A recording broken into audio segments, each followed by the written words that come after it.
आता बरोबर. मी last show बघून पिक्चरचा लास्ट शो बघून ही येतो. गोष्ट असेल 81-82 ची हा, असेल ना? तेव्हा तुम्ही कुठून येत होता? वर्तळनगर नाक्यावरून येत होतो. वर्तळनगर नाक्याला पोलीस चौकी आहे होती. म्हणजे आता नाहीये. पहिली पोलीस चौकी होती. सॉरी रेमंडचे. रेमंडच्या इथे ना, रेमंडच्या पुढे रेमंडच्या पुढे. वर्तळनगर नाक्यावरती छोटीशी पोलीस चौकी होती. 2 पोलीस बसलेले होते हा. खुर्ची टाकून. पण ते झोपत होते तिकडे, झोपलेले होते ते खुर्चीवर बसून. आणि रोडला कोण माणूस नाही, काय नाही. एक लहान मुलगा आला, 7 वर्षाचा, 7-8 वर्षाचा असेल. तो मला बोलायला लागला, मामा मामा. मी त्या मुलाला काही ओळखलं नाही. त्याला ओळखलं नाही मी. आता मामा बोलतोय, तुमच्या इथेच राहतो बोल. माझ्या लक्षात काहीच माझ्या तो मला 7 ते 8 वर्षाचा मुलगा होता. 7-8 वर्षाचा मुलगा लहान होता ना. पेहराव कपडे काय घातलेले? चड्डी आणि शर्ट घातलेला. बगलेमध्ये असं बारदान गुंडाळलेलं होतं. बगलेमध्ये पोटली ठेवलेली होती. अच्छा, बारदानामध्ये काहीतरी असेल असं गुंडाळलेलं होतं, ते बगलेत धरलेलं. बगलेत धरलेलं त्याने. त्याला बोललो, काय रे मामा बोलतो, मला ओळखतो तू? बोलतो, मी तुमच्या घरी रोज येतो. पण तू माझ्या घरी रोज येतो, तू मला दिसला कसा नाही? मग आता आलास की मला आठवण करून दे. ठीक आहे बोलतो, मी तुमच्या इथे राहतो ना, चला मी पण येतो. बरं का, सायकलीवर बस. तर सायकलीवर बसायला पण तयार नाही माझ्या तो. चला चला, मला सगळं माहिती आहे असं बोलतोय. मला माझ्या मनात नाही, ध्यानात नाही गोष्ट काय असेल काय नाही, कल्पना नव्हती. हळूहळू हळू लोकमान्य 3 नंबरला पोहोचलो. पाडा नंबर 3 लाकडी पुलावर. तिथून कच्च्या रस्त्याने सायकल चालवत नव्हतो, हातात धरलेली होती सायकल. मग मी आलो झांजेनगरला. कुठे? झांजेनगर. झांजेनगर. अच्छा, पाडा नंबर 3. आपला कारवीचा रूम होता. आपला कारवीचा रूम होता. ते मी सायकल फाउंडेशन वरती ठेवली. घरात दार ठोकून आवाज दिला. घरातून पाणी आलं. टोपात पाणी घेऊन मी तोंड हातपायवर धुतलंय. थंड पाण्यात म्हणजे पाणी दिलं हातपाय धुवायला. मी आपलं फाउंडेशन वरती हातपाय धुतलं. सायकल माझी तशीच उभी आहे. आता मुलगा फक्त फाउंडेशनच्या खाली उभा आहे, त्याच्यावर माझं लक्ष नाहीये. मी सोडायला येऊ का त्याला, मी विचारतोय. बोलतो नको मामा. लक्ष नाही म्हणजे तुम्ही कसं काय बोललात? मग त्याशी तुम्ही गप्पा मारत होते? त्याची गप्पा मारतो. मला वाटतं तो गेला असेल झाडेतून. समोर झाडी होती अशी. अच्छा, जंगली झाडं येतात. जंगली झाडं. हा, त्यातून एवढीशी पाऊल वाट होती. झाडातून पाऊल वाट होती. कमी मी वाट तरी 100 फुटाची वाट असेल ती.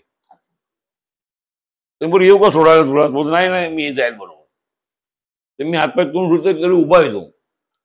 पण येऊ का नक्की तुला सोडायला? का तुला भीती वाटते का तुला? मी विचार करा, मी सोडायला येऊ का? तुला भीती वाटते का? मग तुम्हाला भीती नाही वाटत? भीती नाही वाटत बोलला. हा, एवढा छोटा मुलगा 7-8 वर्षाचा. किती वाजलेले? तर 1-1:30 दरम्यान झाला असं. मग मी काय केलं? म्हणजे अंधार पण असणार ना. अंधार सुद्धा ते पोराला भीती नाही वाटत. लाईट पण नव्हत्या ना. आणि एवढा लहान मुलगा एवढ्या रात्रीचा कुठून येतोय? आणि बत्ती जाळायचो, दिवा बत्ती. यात काहीच नव्हतं. यात काय नव्हतं. असं बिना लाईटीचं असं चालत होतं. बगलेमध्ये ते पोटली होती फक्त. हा, पण त्याकडे काय नाही, बॅटरी फिटरी काय? बॅटरीवर काय नव्हतं. मग मी सायकल घेतली आणि घरामध्ये नेली. आणि घरात नेऊन ठेवली सायकल. पाण्यात टोप नेला, घरात ठेवला रिकामा टोप. आणि दरवाजा बंद केला आणि जेवायला बसलो. मग आईने विचारलं नाही कोणाशी बोलताय? आईने विचारलं, या कोणाशी बोलतोय? मग एक मुलगा होता बाजूचा. दिसला ना? नाही, तिला नाही दिसला. अच्छा, आईला दिसत नव्हतं, तुम्हाला दिसत? मला दिसत होतं, तिला दिसत नव्हतं. आणि ती तुम्ही बोलताय ती घाबरली असेल. मग नाही, मी कुणाशी बोलतो तुम्ही? ते बोला, एक मुलगा उभा आहे काय बाहेर, तो इथे राहतो पाठीमागं. असं तुम्हाला कुठे भेटला? वर्तनगरला. घरापर्यंत आला? हा. आणि त्याचं घर कुठे होतं? त्या घर तिथंच होतो बोलतोय. माझं घर तिथंच, तुमच्या बाजूलाच होतो. पाडा नंबर 3. नाही, नव्हता. नंतर दार ठोकायला सुरुवात केली. मी जेवायला झोपत होते, दार ठोकायला सुरुवात केली. दरवाजा ठोकायला सुरुवात केली. किती वेळामध्ये झाला असेल तेवढा वेळ? 1:30 वाजून गेली होती. नाही, म्हणजे तो गेला, तुम्ही घरात आलात आणि किती वेळानंतर जेवायला बसला? 15 मिनिटं 10-15 म्हणजे मिनिटं 15 मिनिटं तो परत दरवाजा वाजला. वाजला हा. की मी दार ठोकून बघायला गेलो, बाहेर कोणच दिसत नाही मला. अरे बापरे. असं करून मी लक्ष नाही दिलं त्या गोष्टीवरती. सायकल आडवी लावली दरवाजाला हा. आतून आणि झोपून गेलो. तर रोज यायला सुरुवात केली तरी रोज रात्री पण एक बार. तोच होता कशावरून? आता कशावरून ते काय काय कल्पना. तुम्ही सांगितलं का नंतर तुम्ही विचारलं का कुठे? रविवारी घरी असायचो ना मी. हा ते पण तुम्ही कोणाला तरी विचारलं का असं झालं होतं माझ्या बरोबर? नंतर मी का नाही नाही, हे आधीच पण सांगा. ज्योतिषवाल्याला विचारलं. अच्छा ज्योतिष, ठीक आहे. मग काय आलं, तो दरवाजा ठोकला मग? दार ठोकलं, दार उघडलं नाही. दार उघडत नव्हतं नंतर मी. हा. आणि उघडलं तर सळई ठेवली होती एक लोखंडी, अशीच ठेवली घरात? अशी रागाने. अच्छा. कोण दार ठोकतो, दिसत पण नाही बाहेर. तो पण तुझ्या डोक्यातच नाही तोच असेल म्हणून? तो आता लक्षात नाही. हा. नंतर मी एका माणसाला देवऋषीला विचारलं. काका त्यांनी तुम्हाला सजेशन हनुमान दिलं? सजेशन दिलं त्या पंडितला विचार म्हणून. तो बोलला, हो क्या बोलता है उसको, हिंदी मध्ये म्हणाला तो मुंजा. अरे बाबा. वो मुंजा था, वो तुमको कुछ देने के लिए आया था, तुम्हारे से कुछ लेने के लिए नहीं आया था वो. तुम पहचान नहीं सका उसको, तुम्हारा गलती है. तो मुंजा होता, तुम्हाला द्यायला आलेला का? हाँ, उसका क्या दरवाजा रोज ठोक रहा है, क्या करने का अभी.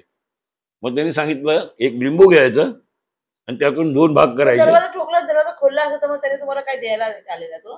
पण दरवाजा उघडला काय नाही दिसत ना बाहेर मला. तुम्ही खोलला होता ना दरवाजा? खोलला होता. त्याने दिला पाहिजे होतं ना तुम्हाला. काय ते द्यायला पाहिजे कुठून. तुम्हाला काय द्यायचंच होतं. नंतर माझ्या मनात भीती भरली की जरा कोण आजूबाजूचं कोणतरी असेल म्हणून दार 80-81 मधली गोष्ट. तर मी रविवार सुट्टीचा दिवस होता, घरात मुलं जमा झाली. आणि मग रात्री कोण भेटला होता वर्तनगरला? तुम्ही विचारलं? मी विचारलं मुलांना. मला संडे दिवशी मुलं जमा झाली. लहान पोरं जमा घरात व्हायची, जमा व्हायची घरात. लहान पोरं जमा, लहान पोरांना मला आवड होती. मग सगळ्या मुलांना तुम्ही विचारलं, तुम्ही कोण होतं? कोणच बोलायला तयार नाहीये. मग त्यांच्यातला नव्हता तो, ही पक्की खात्री झाली माझी. आणि त्या देवऋषीने पण सांगितलं? देवऋषीने सांगितलं मुंजा होता. तो मुंजा होता. ते एक लिंबू घ्यायचं, त्याला कापायचं. काय माहिती काय द्यायला आला तरी सुद्धा कशाबद्दल काय द्यायला आलेला?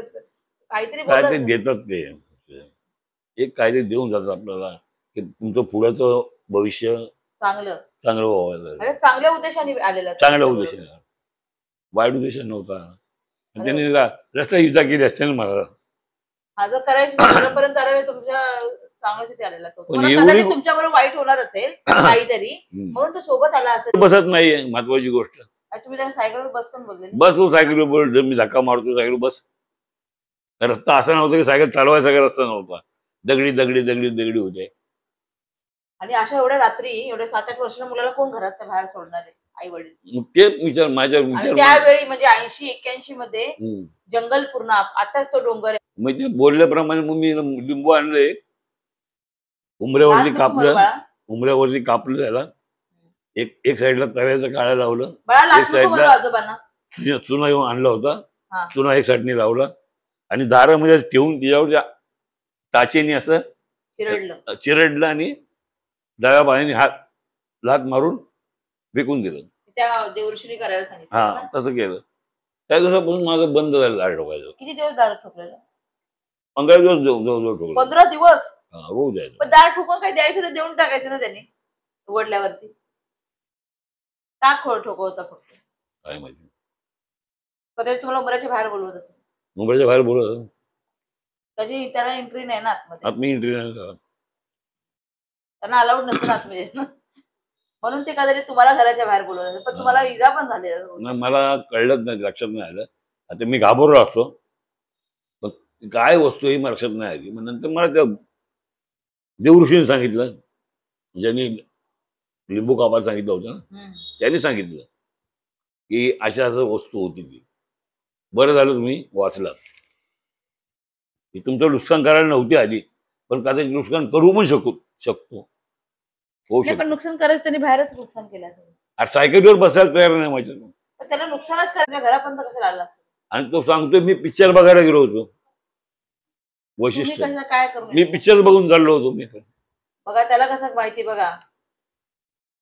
मी पिक्चर 7-8 वर्षाचा मुलगा आहे एवढ्या हाऊसिंगला तेव्हा पडद्यावर पिक्चर लागायचे रस्त्यावरती 80-81च्या काळामध्ये पडद्यावर पिक्चर बघायला 7-8 वर्षाच्या मुलाला एवढ्या अंधारा बिंधारा घरचं सोडून देते एकटीला. एकटा तू पण त्याबरोबर कोण पण माणूस नाही. आपल्या आसपासची घरं पण नव्हती नाही आसपास घरं पण नव्हती. जंगलच सर्व. बापरे.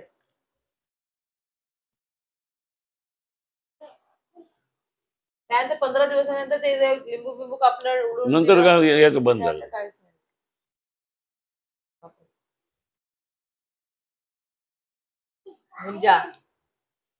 मुंजा होता. छोटा वेळ मुंजा झाला ना. छोटी मुलं मुंजा म्हणजे लग्न व्हायच्या अगोदर मरतात ना ते मुंजा होतं. मुंजा डेंजर पण असतो, चांगला पण असतं, त्याला ताकदवर असतं बोलतात ते. मुंजा म्हणजे पिंपळाच्या झाडावर राहतो. पिंपळाच्या झाडावर राहतो. यंग असताना मरतो ना तो. बापरे. त्याचा औक्ष असतं ना तेवढं तो फिरतो बाहेर. उरलेला औक्ष घातकी मरण असतं त्याचा अपघात. एकदा काय झालं माहितीये का, मी गॅरेजवर नाही लवकर आलो थोडासा. लवकर म्हणजे पण संध्याकाळचे 7-7:30 वाजले असतील. कॅडबरी सिग्नलच्या इकडून आलो. मला असा भास झाला रोडला तर माणसं नव्हती. त्या साईडला रोडच्या पलीकडे साईडला एक माणूस चालताना दिसत होता. इथून माझ्या बाजूने कोण गेला असं मला भास झाला. कोणतरी गेलं बोललं बाजूने दिसत नाही कोण. रोडवरती गाड्या पण नव्हत्या. लाईन रिक्षावर चालू असतात ना, जाय रोड मोठा रोड ना, गाड्या पण नव्हत्या. एक रिक्षा आली आणि माझ्या समोर बरोबर पलटी झाली आपोआप. काय झाला असेल प्रॉब्लेम रिक्षाचा. रिक्षामध्ये पॅसेंजर पण नाही कोण. नाही गाडी अजून पाठीमा गाडी नाही, पुढे गाडी नाही, कुठली गाडी पण नाही. ती झाली पलटी. रिक्षा पलटी झाली. धावत धावत गेलो. एक माणूस पलीकडे चालला होता, त्याला पण आवाज दिला. वॉचमॅन नाही, माणूस चालला होता धावत धावत. रिक्षावाल्याच्या हाताला फक्त थोडीशी जखम झाली. खरचटला गेलो होतो. अरे बोल काय मागं नाही कोण, पुढे नाही कोण, बोलतो कोणतरी मला जाताना दिसलं म्हणून ब्रेक दाबला अचानक. त्याला असं हे झालं की समोरून कोणतरी चाललंय, उडवून जाण्यापेक्षा आपण थांबूया रिक्षा. तरी अचानक ब्रेक दाबला तर तेच उलट झालं रिक्षा. आणि ते बाजूला स्मशान आहे तिथे. स्मशान साईडला नाही झालं, या रोडच्या ह्या बाजूला. अच्छा, म्हणजे ह्या कंपनीच्या साईडला झालं ते. हे कंपनी साईडला झालं. तो तिकडनं पलटी मारून गेला, तिकडे चालला होता वाटतं. अदृश्य व्यक्ती होती ना. अच्छा. अदृश्य आपला मनाचा खेळ आहे, मनाने सांगतो बोलतोय. मनाचं नाही हे खरोबर. तिथे घडलं तर तो माणूस बोलतो काहीतरी कट करताना, म्हणजे कोणतरी रस्ता क्रॉस करताना झालेला. तो रिक्षावाला सांगतो की रस्ता क्रॉस करत होता असं त्याला वाटलं. तो रिक्षावाला विचार काय काम माणूस बोलतो. रिक्षावाला ड्रायव्हर ब्रेक दाबला मी अर्जंट, गाडी पलटी झाली. तुझी गाडीत पॅसेंजर पण नाही कोण ना, मागे पुढे गाडी नाही, पुढे पण गाडी नाही, मागे पण गाडी नाही, रोडच्या त्या बाजूला पण गाड्या नाहीत.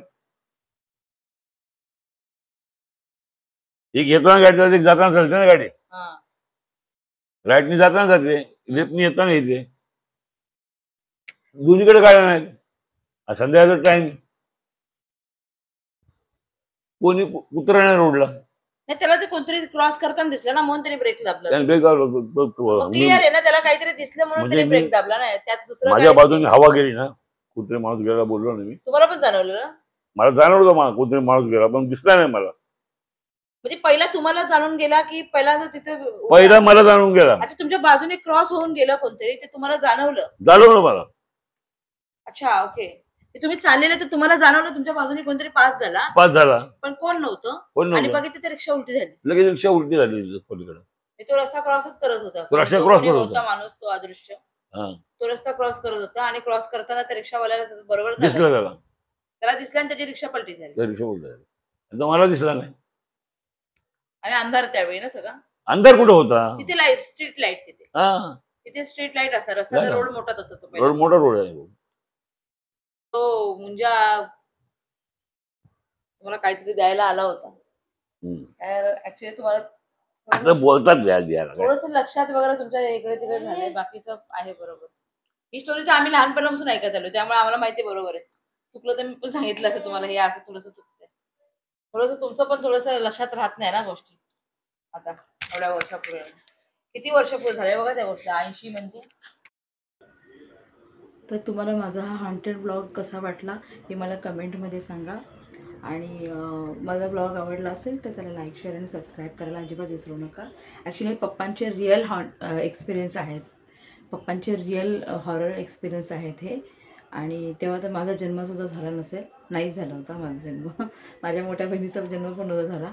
तर ॲक्च्युली हे आम्ही लहानपणापासून ऐकत आलो, त्यामुळे आम्हाला माहिती आहे की 100% खरे आहेत. आणि माझा हा ब्लॉग तुम्हाला कसा वाटला हे मला कमेंटद्वारे सांगा. आणि मला चॅनलला लाईक, शेअर आणि सबस्क्राईब करायला अजिबात विसरू नका. तर भेटूया आपण पुन्हा नवीन ब्लॉगमध्ये. Till then bye bye.